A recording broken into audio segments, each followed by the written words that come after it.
السلام عليكم ورحمة الله. معاكم آلاء طارق. النهاردة هتكلم معاكم عن أكتر حاجة بتكركب لنا المطبخ، وخاصة لو مساحات التخزين في المطبخ عندنا صغيرة، فدايما الحاجات دي بتتلخبط وبيضيع الغطيان بتاعتها وما بنلاقيهاش. هي حرفيا رفايع المطبخ، البلاستيكات والحاجات اللي دايما بنخزن فيها أي أكل بيدخل التلاجة أو الفريزر، الكلام ده كله. انا طلعت كل البلاستيكات اللي عندي في المطبخ، وحبيت اوريكم بعض الحاجات المهمة بالنسبة لي. دي اللانش بوكس اللي عندي، هي من براند سيستما. بصراحة هي افضل انواع اللانش بوكس، البلاستيك بتاعها صحي وفي منها اشكال كتيرة قوي بتناسب كل الاعمار وكل المراحل.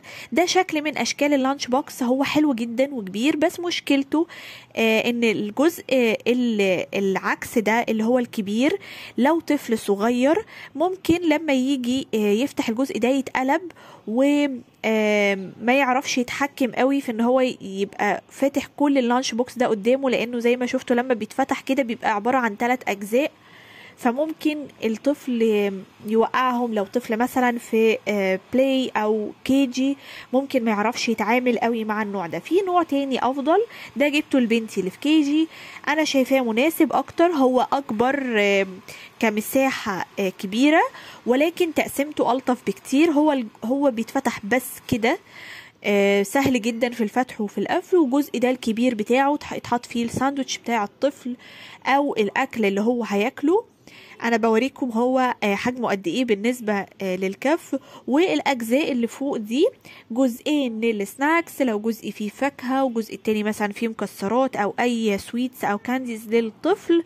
والجزء الكبير اللي في جنبهم ده في علبة عصير برضو من سيستما تبع اللانش بوكس ده معاها، فهو لطيف جدا. بدل مثلا ما يكون العصير في جزء خارجي يقع في الشنطة او كده، لا، هو العصير بتاعها مع الساندويتش مع السناكس كلها في جزء واحد. وكمان حجم اللانش بوكس ده مناسب قوي كمان لو طالعين رحلات او كده، فيكون اكل كل طفل بالعصير بتاعه بالسناكس او الفاكهة بتاعته في جزء واحد خاص بيه، فهو مناسب جدا. اسعار اللانش بوكس بتاع السيستم بتتراوح من 100 120 130 140، بيكون دي اسعارها حسب حجمها، وليها الوان كتير قوي. في الشفاف خالص، يعني ابيض شفاف من غير لون، وفي بقى كل الالوان، اخضر ازرق بينك بيربل، الدرجة دي. في الوان كتيره قوي تناسب ولاد تناسب بنات. انا بنصح جدا باللانش بوكس بتاع السيستما، لانها حقيقي يعني صحيه، وكمان بتعيش. يعني البلاستيك بتاعها مش رديء ان هو يبوظ بسرعه من قفل وفتح الطفل فيها. كمان من انواع البلاستيكات اللي عندي هي المعايير دي مهمة قوي لو بنعجن كتير، بنعمل كيك، بيتزا، اي معجنات. بتريحنا من فكرة انه احط كوباية، طب الكوباية بتاعتي اكبر، الكوباية بتاعتي اصغر، لا، هو ده معيار مناسب جدا. ده مثلا الاطباق بتاعه رز بلبن اللي بنجيبها من بره جاهزه، بيكون ليها الغطا بتاعها. لو البلاستيك بتاعها مش رديء قوي ممكن نغسلها ونحافظ عليها لاي لو عاملين رز بلبن في البيت او كده. ده كمان من علب السناكس اللطيفه قوي دي من شركه منترا المصريه، برضو حلوة قوي قوي. بتعمل لانش بوكس وبتعمل احجام مختلفة من العلب الصغيرة دي بالنسبة لي مهمة قوي.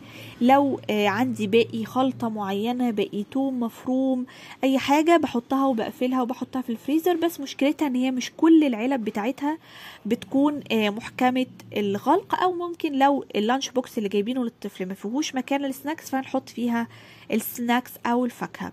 كمان علب الجبنة البلاستيك دي بتكون حلوة قوي لو في يوم جبنة مثلا كمية جبنة في علب كبيرة، فنقدر نستخدم العلب الصغيرة دي في ان احنا نحط فيها قطعة الجبنة تحافظ عليها اكتر من الاطباق الفل اللي بتيجي فيها.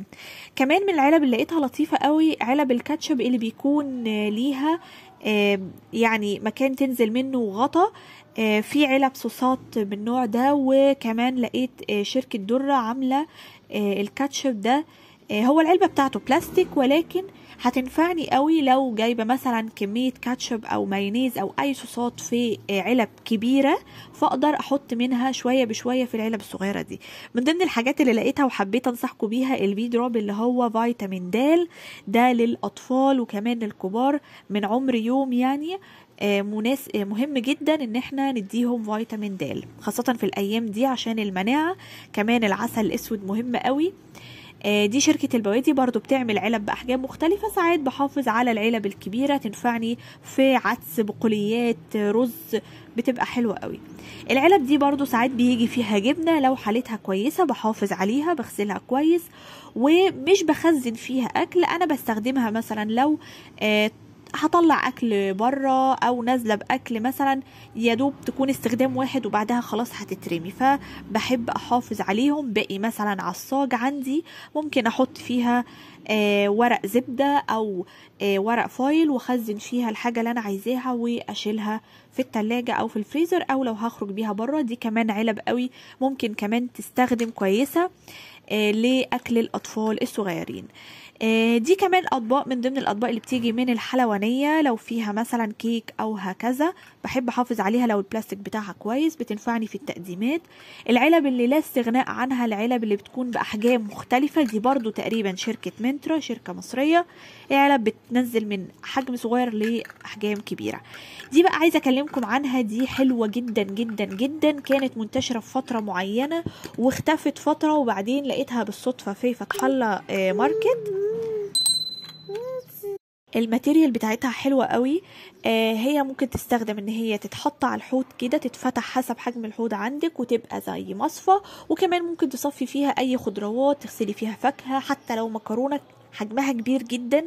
والدراعات بتاعتها اللي بتتفتح وتتقفل دي بتتفتح حسب حجم الحوض عندك او الحاجة اللي هتسنديها عليها. فانا شايفاها عملية جدا جدا جدا، وما بتاخدش مكان، لان الجزء السيليكون بتاعها ده ممكن يتني وتتحط زي صينية تتسند في اي جنب فوق الحوض، في جنب في الدولاب. فهي حلوة جدا وماتيريال بتاعتها تحفة.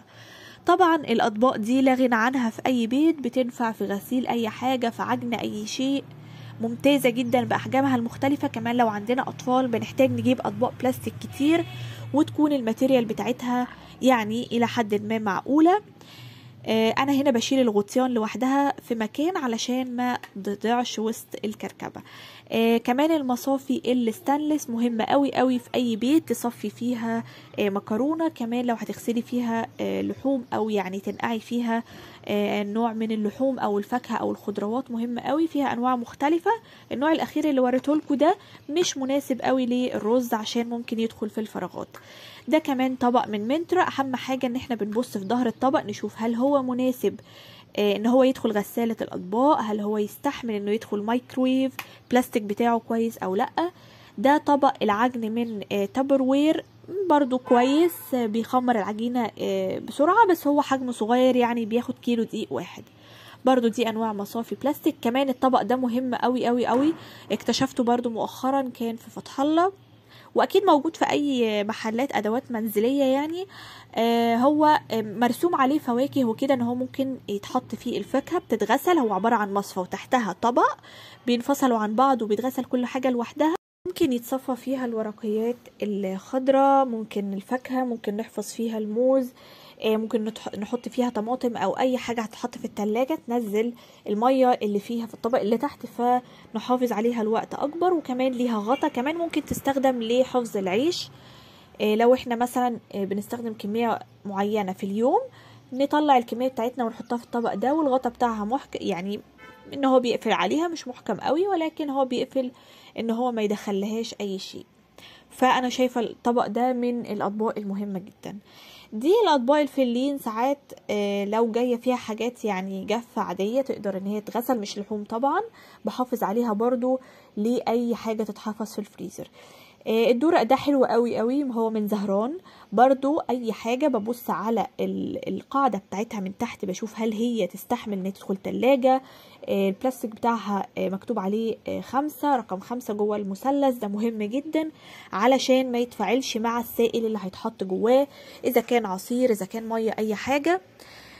كمان الغطا بتاعها محكم الغلق، فلو عندك ديب فريزر تقدري تحطي فيها عصاير وتخزنيها. دي كانت معظم البلاستيكات اللي عندي، حبيت اوريها لكم. وبعد كده دخلت على الرف اللي هرصها فيه.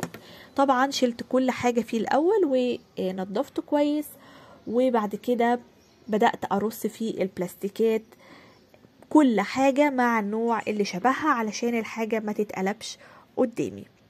بعد ما خلصت دخلت على الجزء السفلي من دولاب المطبخ، بدأت أشيل كل اللي فيه وأعمل له تنظيف معقول وأرص فيه الحاجة بسرعة. هنا بقى عايزة أوريكم حاجة لطيفة قوي عملتها في اليوم ده، وهو فشار الميكرويف.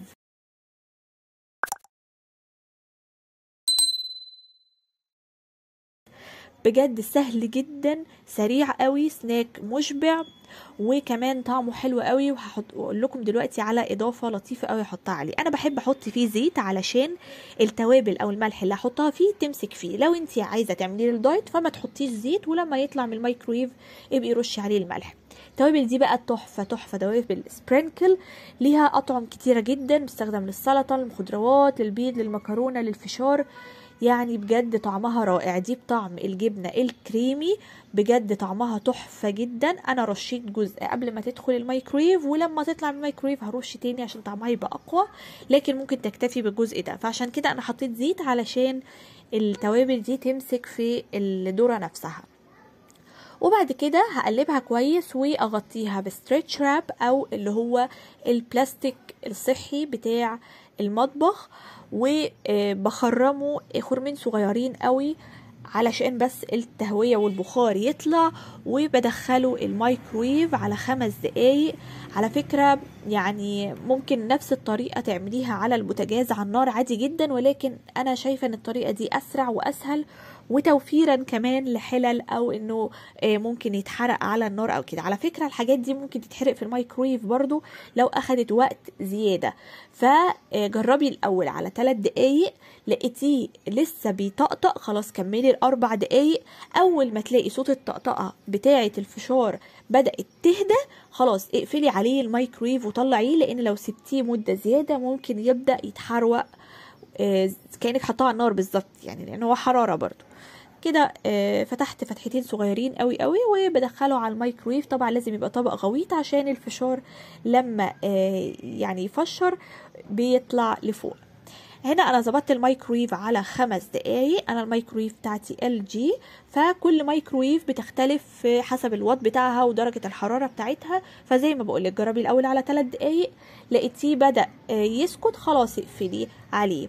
انا هنا بدأ اسمع صوت الطقطقة من الدقيقة الثالثة تقريبا، وهو ما كملش 5 دقايق. انا قفلت عليه بعد 4 دقايق و5 دقايق تقريبا، يعني او 10 دقايق، يعني 4 دقايق سوري و10 ثواني. تمام بس كده. طبعا شكله يشهي جدا، بيبقى طبعا الطبق سخن لانه قعد وقت كويس في الميكرويف. ما تنسوش بقى تعملوا لي لايك وسبسكرايب او اشتراك في القناه عشان تتابعوا فيديوهاتي اللي جايه. وبصوا كمان في صندوق الوصف او في اول كومنت هتلاقيني مرشحه لكم فيديوهات مفيدة جدا وحلوة، وإن شاء الله الفيديوهات اللي جاية يكون فيها مواضيع أهم وأفضل. أتمنى يكون الفيديو عجبكم وتكونوا استفدتوا منه بأي أفكار، وتجربوا الفشار ده كمان، وتجربوا التوابل بتاعت سبرينكل بجد طعمها تحفة. جربوا منها طعم واحد عجبكم ابقوا جربوا طعم تاني. كمان بستخدمها على المكرونة، رشيت كده شوية على الفشار طعمه جدا حلو، وكمان الفشار وجبة مشبعة. شكرا لكم اتفرجتوا مع الفيديو، اتمنى تتابعوني في الفيديوهات اللي جاية. شكرا ليكم وسلام عليكم.